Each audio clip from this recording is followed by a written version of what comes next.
Thank you for staying with us. In business, cyber cafe operators will be required to keep detailed records of all cyber activities and install closed-circuit television CCTV surveillance in their premises should the proposed telecommunications market structure review take place.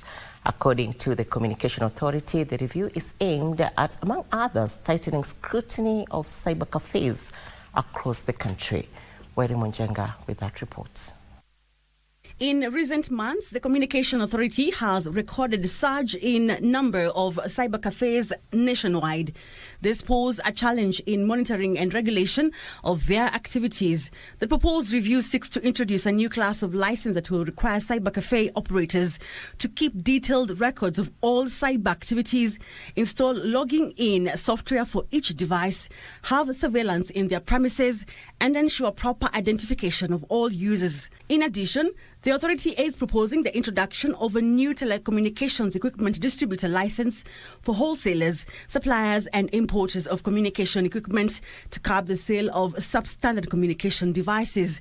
Further, foreign manufacturers seeking to distribute their products locally will be required to obtain the license. This, however, doesn't affect local manufacturers who are exempt. The public has until 23rd of January 2025 to submit their feedback on these proposals and others.